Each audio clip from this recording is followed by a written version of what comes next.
दाढी पत्र सरोज पत्र नयना तो छत्रधारी सदा श्रीमण मंगला मंदिरा यदुवरा ये इंदिरा वल्लभा गोपाळा गरुडध्वजा नरसका भक्ता जना वल्लभा।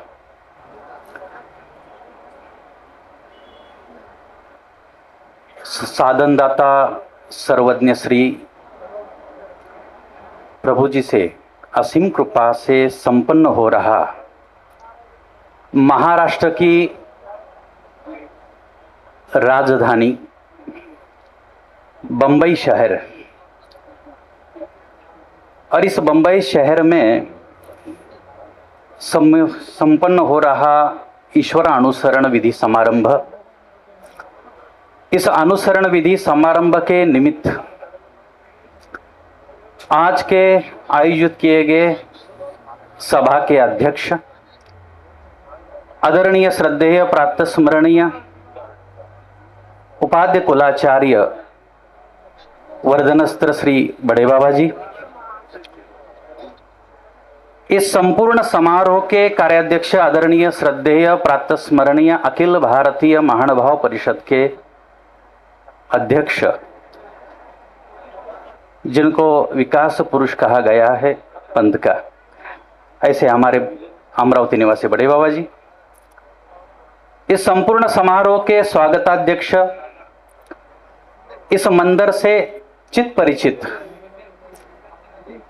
आदरणीय श्रद्धेय फलटन निवासी कविश्वर कुलाचार्य बड़े बाबा जी,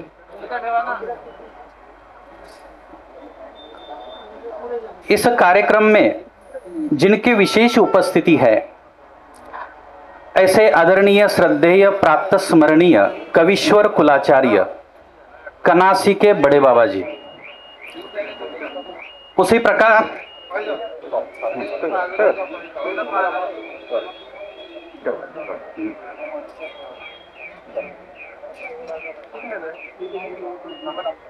जिनके कर कमलों से ध्वजारोहण संपन्न हुआ ऐसे आदरणीय श्रद्धेय प्रातः स्मरणीय सातारा निवासी बड़े बाबा जी, कैवल्य रत्न बबी माता जी, इस सभागृह का उद्घाटन जिनके शुभ कर कमलों से संपन्न हुआ ऐसे आदरणीय श्रद्धेय कापूस तलनीकर बाबा जी, ब्रह्म विद्या पाठशाला तरड़गांव संचालक आदरणीय श्रद्धेय प्रातः स्मरणीय तरड़गांव के बाबा जी, आदरणीय श्रद्धेय प्रातः स्मरणीय संभाजीनगर आश्रम स्थित संचालिका आदरणीय पूजनीय बड़े बाबा जी, उसी प्रकार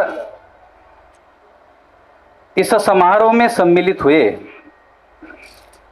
आदरणीय श्रद्धेय महंत श्री चिरडे बाबा जी, श्रीरामपुर निवासी बाबा जी,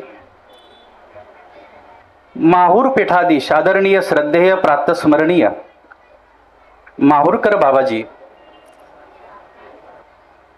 जिन्होंने इस कार्यक्रम का आयोजन किया है, श्री कृष्ण मंदिर गणेशपेठ पुणे निवासी बाबा जी, वडाला जहां पर यह समारोह संपन्न हो रहा है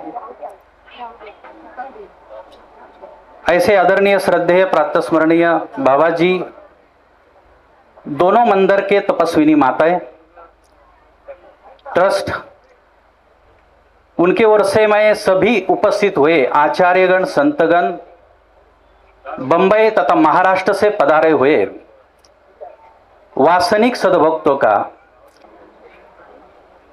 तथा उत्तर भारत से आए हुए हमारे दिल्ली निवासी देवराज बाबा जी होंगे, अनुपुनी बाबा दादाजी है, सभी का मैं स्वागत करता हूं और आप सभी को उन्हीं के ओर से प्रास्ताविक में दंडवत करता हूं। जो कार्यक्रम जहां पर संपन्न हो रहा है इस क्षेत्र का नाम है वडाला, और स्वामी जी का एक दृष्टांत याद आता है। वड यानी वट का जो पेड़ होता है उसका बीज होता है वो बहुत सामान्य होता है, छोटा होता है, उसके बोने के बाद उसका संगोपन किया जाता है, संवर्धन किया जाता है और आगे चलकर बहुत बड़ा वटवृक्ष बन जाता है। प्रास्ताविक शुरुआत करने में मुझे आप सभी को यह अवगत कराना है, वैसे हमारे जो अधिकरण है उन सबको ये जानकारी है, लेकिन विशेष रूप से जो आए हुए वासनिक है कि जहां पर ये कार्यक्रम संपन्न हो रहा है, आज जिस अवस्था पर पहुंचा है, वो पहुंचने से पहले थोड़ा सा इतिहास याद करना जरूरी है, क्योंकि इतिहास की नींव पर वर्तमान और भविष्य निर्भर होता है। और इसीलिए थोड़ा सा पीछे जाना पड़ेगा कि एक ऐसे अधिकरण होकर चले गए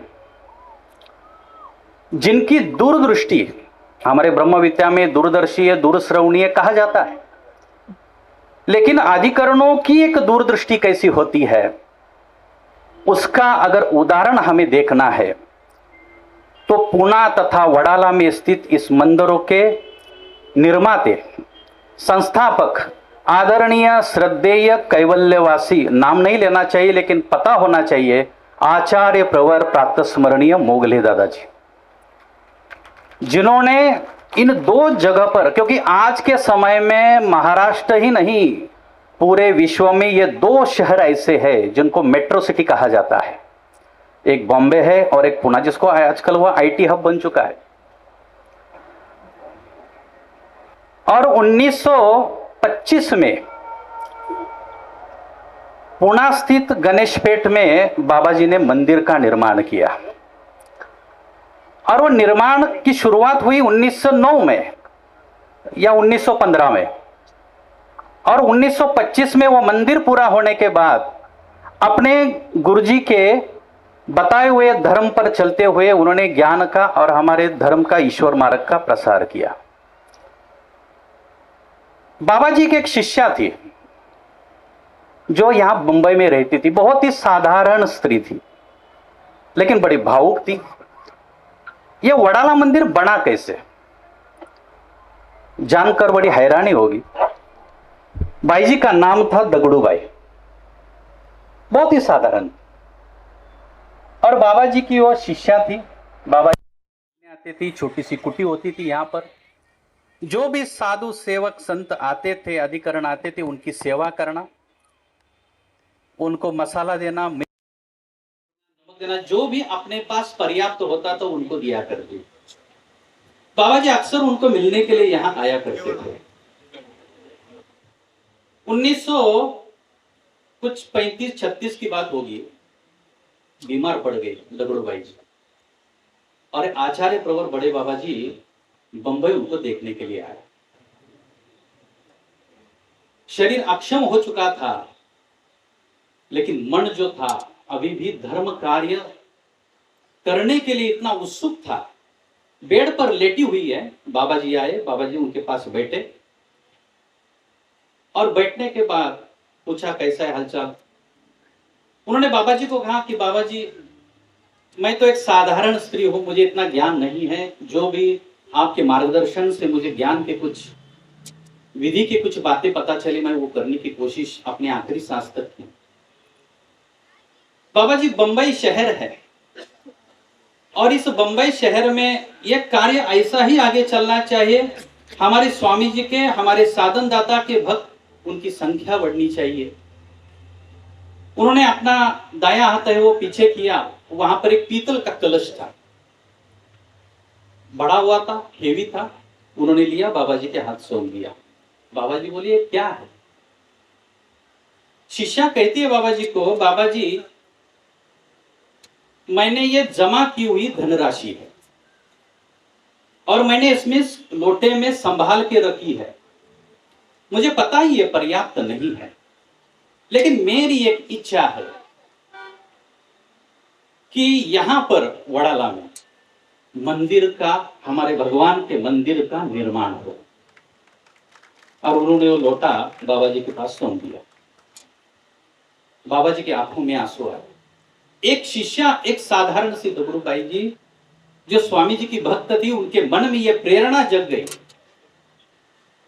और बाबा जी अपनी शिष्या का, देखो शिष्य का अगर धर्म हेतु हो, किसी भी कार्य में धर्म और निष्काम हेतु होना चाहिए, कार्य पूरा होगा। बाबा जी जानते थे लोटे में आई हुई जो राशि है इतनी पर्याप्त नहीं है, लेकिन ईश्वर की इच्छा क्या है। ये जो दोनों मंदिर जो बने हैं, पूना का और वडाला का, ये ईश्वर के मनोधर्म से बने हैं, ना कि जीवमती से बने हैं।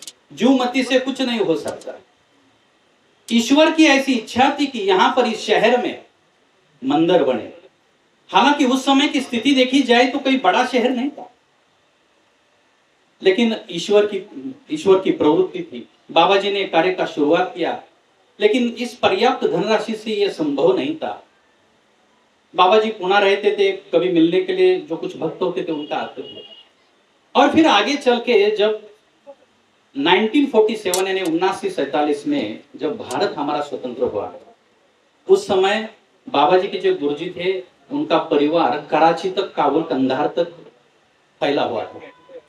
और उसी परिवार में से आनंद परिवार जो है, जो कराची से बंबई में आया 1947 में, और यहां आने के बाद बाबा जी हालांकि दूर थे, ज्ञान में थोड़ा सा पीढ़ियां थोड़ा बहुत कम ज्यादा होता रहता था। जैसे बाबा जी को पता चला ये परिवार आया है, बाबा जी मिलने आते थे, मार्गदर्शन करते थे, उनके अंदर दोबारा ज्ञान की ज्योति प्रज्वलित करी। और 1947 के बाद बाबा जी ने बताया कि यहां मंदिर का कार्य चल रहा है, मंदिर तो पूरा होना चाहिए लेकिन पर्याप्त धनराशि नहीं। उस समय इस आनंद परिवार के माध्यम से यहां पर 1955 में यानी 1955 में इस मंदिर निर्माण का कार्य इस आनंद परिवार की ओर से संपन्न हुआ और सहयोग से पूरा हुआ। आपने अगर अंदर नाम पढ़ा होगा, चक्रधर आनंद मेमोरियल चक्रधर ट्रस्ट, ऐसा नाम है। बाबा जी के सन्निधान में उस समय जिनके सभागृह के अंदर हम बैठे हैं, बबी माता जी है, तपोनिधि माता जी है, पूना के हमारे बाबा जी है, ये सारे शिष्य मंडली दोनों तरफ उनका भी संगोपन, संवर्धन और धर्म के आधार की एक एक नींव बाबा जी रखते जा रहे थे। आज इस मंदिर को लगभग 70 साल हो चुके हैं। पूना का मंदिर है, वो बस शताब्दी अगले साल पूरी करने वाला। लेकिन दूरदृष्टि क्या होती थी, क्योंकि श्रुत श्रेष्ठाचार जो है वो हमें याद रहना चाहिए। हम स्मृति स्थल पढ़ते हैं, लेकिन आचार्य श्री मोगले बाबा जी थे, उनकी दूरदृष्टि कैसी थी। जब अखिल भारतीय महानुभाव परिषद का संगठन हुआ 1909 में, कुछ बात चली, बड़े बाबा जी बैठे, अध्यक्ष, पुराने अध्यक्ष भी इस पास में है, और बाबा जी अगर मैं से हो तो 1925 में 1925 में जो पहला अधिवेशन हुआ परिषद का, वो संकल्पना भी आचार्य श्री मोगले दादा जी की थी। मुझे ज्यादा पता नहीं, जितनी मेरे पास जानकारी है, क्योंकि हम तो अगले इस पीढ़ी के हैं। और 1925 में जो अखिल भारतीय महानुभाव परिषद का सम्मेलन संपन्न हुआ, उनका मन था कि धर्मोन्नति परिषद ऐसा नाम देने का। लेकिन उस जो संगठन में जो मूल भूमिका थी वो आचार्य प्रभु प्रातः स्मरणीय कैवल्य रत्न मोगले बाबा जी। इतना ही नहीं, आज हम आचार्य श्री कमलाकर मुनि कोठी जी के बाद हम हमेशा उनको याद करते हैं, जिन्होंने स्थान का संरक्षण किया है। हमारे आचार्य जी भी कहते थे, या पंथासी स्थान ची राखेल। बहुत जरूरी है जो कार्य आज बड़े बाबा जी कर रहे हैं, पुल बनवा रहे हैं, ब्रिज बनवा रहे हैं, और साथ ही साथ स्थानों पर जाने के लिए सड़क, उसका भी कार्य बाबा जी के, अध्यक्ष जी के मार्गदर्शन से चल रहा है। इस स्थान के आचार्य जी जानते थे, भविष्य जानते थे कि स्मारक का संरक्षण होगा तो स्थान से हो सकता है। आचार्य श्री कमलाकर मुनि जी के साथ जब 19वीं सदी की बात आती है, जब भी इतिहास के पन्नों में ये लिखा जाएगा तो 19वीं सदी में स्थान जीर्णोद्धार ये संकल्पना किसके अंतःकरण में अगर प्रेरित हुई होगी तो वो है आचार्य श्री मोगले दादाजी, जिन्होंने डोमेग्राम, श्री क्षेत्र परमेश्वरपुर, राजमठ का आवार, पैठन, पंचालेश्वर, कुल मिलाकर 6-7 स्थानों का जीर्णोद्धार किया।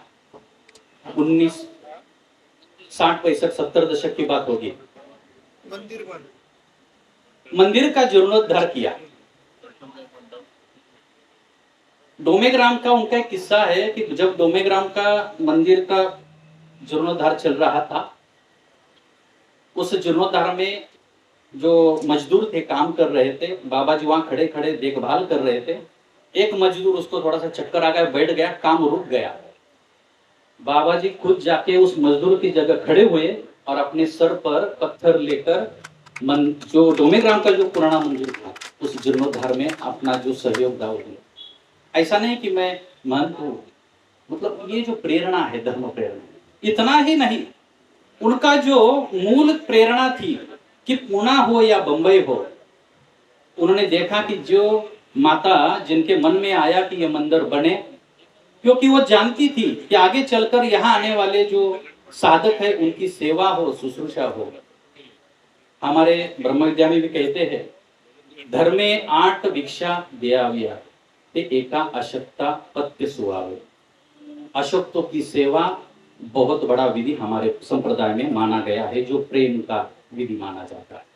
आचार्य श्री बाबा जी ने यही ध्यान में रखते हुए आगे चलकर बड़े बड़े अस्पताल बॉम्बे में होंगे, पुणे में होंगे। आज हम सब जानते हैं बड़े बड़े सर्जरी के लिए पुणे बॉम्बे आना पड़ता है। और इसी विधि को ध्यान में रखते हुए ये जो 2 मंदिर का निर्माण बाबा जी ने किया, जिस कारण आज सारे हमारे अधिकरण या संत साधक पूरा पंथ जानता है कि वडाला मंदिर और पुणे का मंदिर, वहां से अशक्तों की सेवा किस प्रकार से की जाती है। यानी कितनी दूरदृष्टि थी उनकी, कितनी दूरदृष्टि। और इतना ही नहीं, ये करते करते अगर हमारे पंथ का जो पहला मासिक है, आज हम बाद में 90 के बाद विचार शास्त्र और बहुत सारे महानुभाव मासिक, वो भी संकल्पना बाबा जी थे, हैदराबाद के बाबा जी थे, अमृतवाणी, वो मासिक की संकल्पना में भी बाबा जी की, क्योंकि ज्ञान सिंह मासिक 1920 के करीब, ज्ञान सिंह, जिस समय छपाई ये सब करना इतना संभव नहीं था, पर्याप्त सामग्री साथ में नहीं होती थी, उस समय ज्ञान सिंह पंथ का पहला मासिक पत्र, जिनके द्वारा घर घर ईश्वर की प्रबोधन, ईश्वर का ज्ञान पहुंच सके, पहला पंथ का मासिक हुआ ज्ञान सिंह। उसके बाद आगे चलकर फिर बहुत सारे मासिक रूप में आप अपने धर्म प्रबोधन करते हुए हमारे आगे साधक दिखाई दिए। लेकिन संकल्पना, दूरदृष्टि कैसी थी। एक बार भुसावल के बड़े बाबा जी थे, जिन्होंने जो फैजपुर में अभी संस्कृत महाविद्यालय जो बना है, वो भी संकल्पना में आचार्य श्री बड़े बाबा जी का विचार था। और वो चाहते थे कि हमारी जो आने वाली नई पीढ़ी है वो वह राठी प्रशिक्षित हो, जिज्ञासक हो, अभ्यासक। और इसी कारण उन्होंने संस्कृत महाविद्यालय फैजपुर में जो बना, उसमें भी अपना सहयोग दिया। आज यहाँ पर दीक्षा विधि संपन्न होने जा रहा है। एक बार अभी हर एक अधिकरणों के अपनी विचारधारा होती है, हर एक के विचार सही भी होते हैं। बड़े बाबा जी ने, आरदे बाबा जी थे, उन्होंने एक बार मासिक में लिखा अमृतवाणी में कि बाल दीक्षा ये नहीं होनी चाहिए।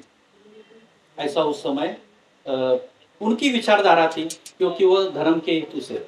बाबा जी ने ज्ञान सिंह मासिक में लेख लिखकर बाबा जी को साष्टांग उनके प्रति विनम्रता प्रदर्शित करते हुए कहा कि बाल दीक्षा ये हमारे पंथ का आत्मा है, हमारा ब्रह्म विद्या शास्त्र, उसका निर्वाहन आने वाले हजारों साल तक होना चाहिए। क्योंकि शास्त्र जो होता है तो 40-50 के बाद आने के बाद नहीं होता। जो चीज अवसर, आप सभी को पता है, मैं उस सूत्र का उल्लेख नहीं करूंगा, लेकिन आज जो इतने 1000 साल से यह परंपरा चली आ रही है हमारे ब्रह्म विद्या शास्त्र की, बचपन में किए गए हुए पढ़ाई के तहत ये चली आ रही है। और इसीलिए बाबा जी चाहते थे पूना हो या वडाला हो, आज यहाँ पर प्रसाद है, अर्जुन है, निकिता ताई हमारी है, इनका जो दीक्षा विधि संपन्न हो रहा है वो उसी प्रेरणा का, उसी विचार का परिणाम है कि आज यहाँ पर ये विधि संपन्न हो रहा है। बहुत सारा उनका बड़ा कार्य है।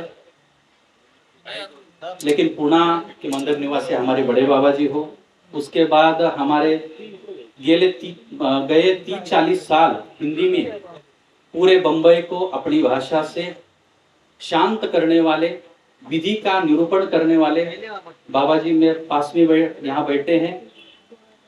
हिंदी की उनकी जो एक उसके ऊपर प्रतिभा थी, प्रभुत्व था, वो आप सभी को भली भांति पता है। 40 साल से बाबा जी ने सेवा करी है। साथ ही साथ हमारे आदरणीय श्रद्धेय अभी जो इस मंदिर के संचालन कर रहे हैं तपस्विनी संचालिका हमारी रानी बाई जी है, उनका सारा ये जो परिवार है, हमारे पूना के बाई जी है, उनका सारा परिवार है।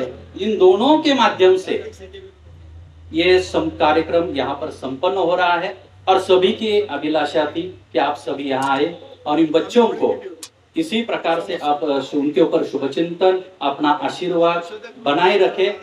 और यही इसी कारण यहाँ पर यह अनुसरण विधि का आयोजन किया गया है। बाबा जी भले ही थके हुए हैं, लेकिन मन से, अंदर से अभी भी उतने, अभी ऊपर से बोले नहीं मुझे आना है, मुझे सबके दर्शन करना है, बाबा जी ऊपर से नीचे आ गए।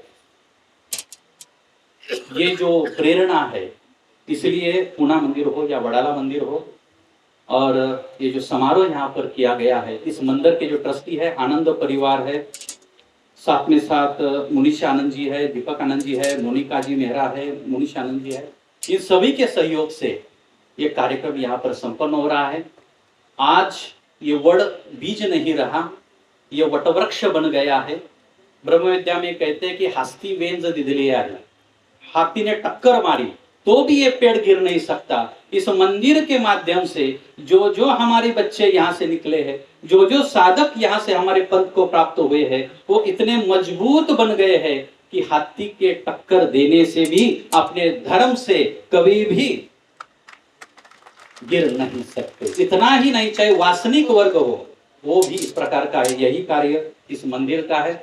कार्य एक 10 मिनट में बता नहीं सकते। बड़े बाबा जी को दंडोत करते हुए, पूना बाबा जी के दंडोत करते हुए और वडाला निवासी बाबा जी को दंडोत करते हुए, और सारे जिनका मैं नाम लेना भूल गया हूँ उनको भी माफी मांगते हुए मैं अपने प्रास्ताविक रूप से विचार को यहाँ समाप्त करता हूँ। ट्रस्ट मंडल द्वारा, वडाला मंदिर, पूना मंदिर द्वारा आयोजित इस समारोह में आप इस सब बच्चों को शुभाशीर्वाद दे दें। ईश्वर को प्रार्थना करके परमेश्वर उनको प्रेमदान दे, इसी प्रकार की कामना करते हुए मैं अपने चंद शब्दों को यही समाप्त करता हूँ। धन्यवाद।